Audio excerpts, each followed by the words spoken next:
आज का ये प्रेस कॉन्फ्रेंस बुलाने का विशेष उद्देश्य ये है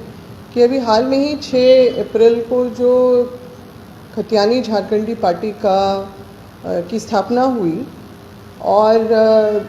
जिसके अध्यक्ष हैं श्री अमित महतो जी और पूर्व विधायक, और साथ ही साथ उस दिन जो मेरे नाम की भी घोषणा जो महासचिव के बतौर कर दी गई थी,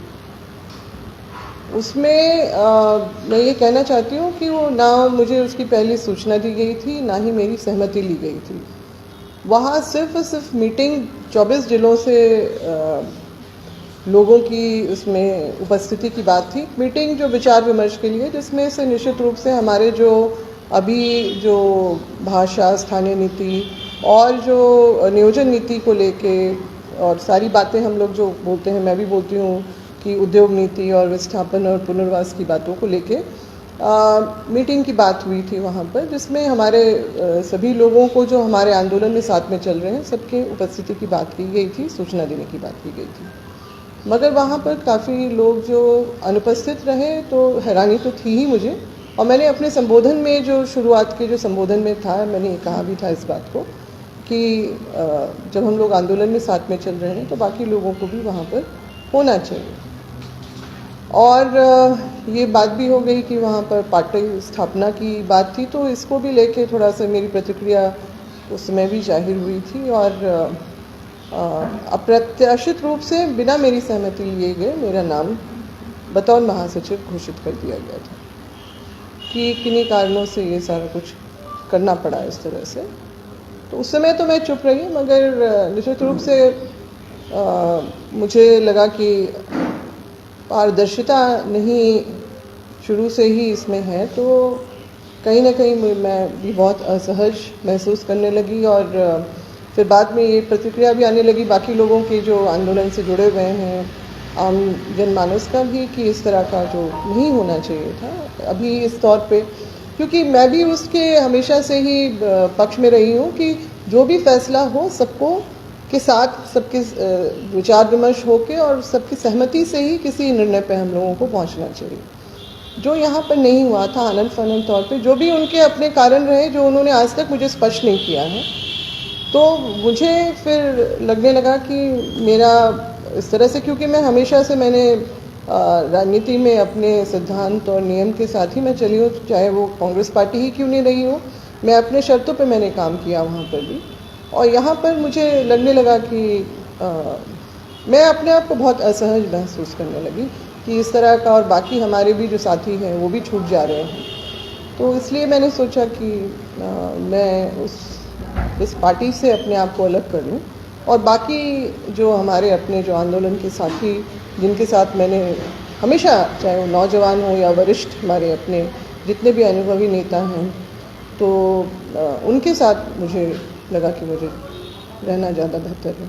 और जब हम फिर जो भी फैसला लें, अगर थर्ड फ्रंट की बात भी होती है, क्योंकि आम चर्चा इस बात की भी है, तो जो भी हो सबकी सर्वसम्मति से और अच्छी तरह से आपसी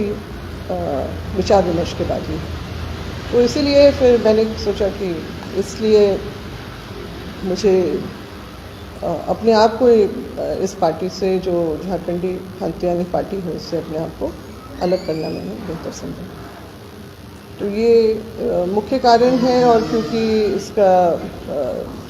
अभी हाल में ही हुआ है और जिस तरह की घोषणा हुई, जिस तरह की चर्चाएं चल रही, तो मुझे लगा कि क्योंकि ये बातें निकली तो फिर पब्लिक डोमेन में गया सबसे पहले, तो फिर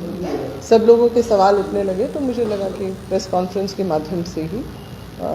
बता देना ज़्यादा अच्छा रहेगा। और आप लोगों को सवाल अगर पूछना चाहते हैं। लगा कि आपको धोखा में रख के पार्टी का महासचिव बनाना है?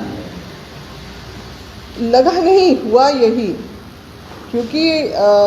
जब भी इस तरह की कोई बातें होती हैं तो आम सहमति, क्योंकि हमारे आपस में बातचीत का सिलसिला तो था ही, मगर कभी भी इस तरह की बातें नहीं आई थी। हमेशा होता था कि बैठक करनी है, बातें करेंगे, बाकी लोगों को भी उसमें निमंत्रण होगा, सब लोग हम लोग बैठ के ये बात करेंगे। उस दिन का भी यही जो है मजलूम मुझे बताया गया था, उसी तहत ही मैं उसी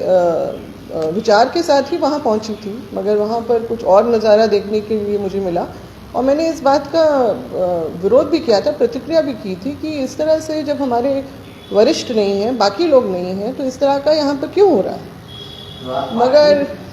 आप पार्टी बनाने के खिलाफ हैं या फिर आप चाह रहे हैं कि सारे संगठन जो 1932 की मांग कर रहे हैं वो एक मंच पे आए तब पार्टी करें? निश्चित रूप से मेरा वही था कि क्योंकि देखिए आंदोलन में सभी लोगों के अपने हर कोने से, झारखंड के हर कोने से लोगों की इसमें अपनी अपनी बातें आती गई, वो इसमें आंदोलन में जुड़ते गए, हम लोग सब साथ में ही चल रहे थे। मगर इस तरह का जो है बाकी लोगों को काट के और कुछ सीमित लोगों के साथ ये करना मेरे अपने विचार से बहुत ही गलत था उस समय भी। और थोड़ा सा इस बात की मैंने उनसे नाराज़गी भी व्यक्त की कि इस तरह से नहीं होना चाहिए था, बाकी लोगों को भी इसमें सम्मिलित करना चाहिए और जो भी हो सर्वसम्मति से हो। गीता जी को तो ऐसा नहीं लगा ना कि इनको हट कर दिया, कल का जूनियर लड़का पार्टी का अध्यक्ष रहेगा और हम महासचिव रहेंगे। नहीं, देखिए वो तो बात अलग है, वो अपने तरह का कि मेरा अपना क्या कद रहा है राजनीति में या क्या है, उसकी बात नहीं है। बात ये है कि आप इस तरह के निर्णय आप एक कोई व्यक्ति ले और बाकी लोगों को सम्मिलित नहीं करें इसमें, वो ज़्यादा अहम हो जाता है।